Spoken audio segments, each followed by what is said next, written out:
नमस्कार दर्शक बंधु मु तनिषा आपको स्वागत करुच्ची मो यूट्यूब चैनल ओडियार्स को। चलतु आज आम बनवा नुआ उपाय कढ़ई चिकेन। जदि आपण मैंने मो चैनल को सब्सक्राइब करना तेज सब्सक्राइब कर दिखाते एमती नुआ नुआ वीडियो देखापी। एबे मु गैस को ऑन कर से गोटे कड़ाई बसवा कड़ाई को भल भाव में गरम हाँ छाड़देवी। कड़ाई गरम हो गला से मु 3 बड़ चामच तेल निब तेल को भल भाव में गरम करी। तेलटी गरम हो गला एबे से चिकेन को पकई ताकू हाई फ्लेम रे भल भाव में भाजी गोल्डन ब्राउन हवा पर्यंत।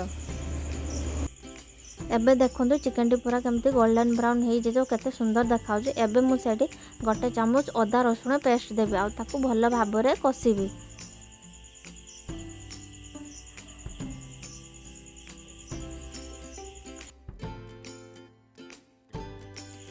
एबे अदा रसुण भल भाव भाजी हो जाइए। एबे से टमाटो को देवी जहाँ 2 फाड़ कर रखी।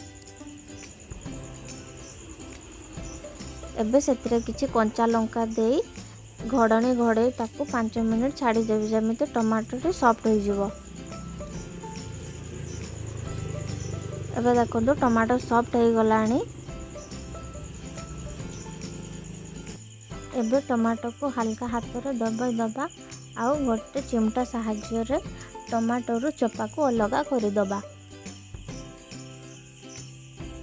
अब देखो टमाटो सब चोपा को अलग कर देछि। एबे चिकेन को आउ किछि समय हाई फ्लेम रे भाजिबा।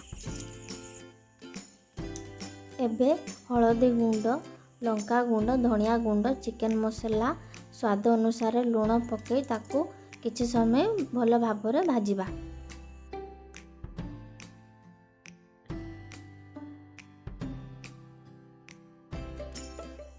एबे सेथिरे गोटे को बसा दही पके ताकू किछि समय हाई फ्लेम रे भाजिबा। जदि हाई फ्लेम रे न भाजिबा ताले दहीटी फाटी जिबार संभावना अछि।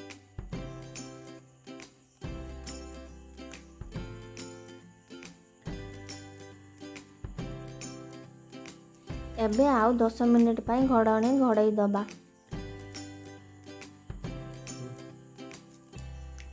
दही रू पानी पूरा पूरी मरी जाए चिकेन भी रेडी हो जाए। एबे गैस रो फ्लेम ऑफ करे गोटे प्लेट को चिकेन को बाढ़ी दबा। वीडियोटी भल लगी आम चैनल को सब्सक्राइब करबा आ कमेंट कहबे केमिति होईची।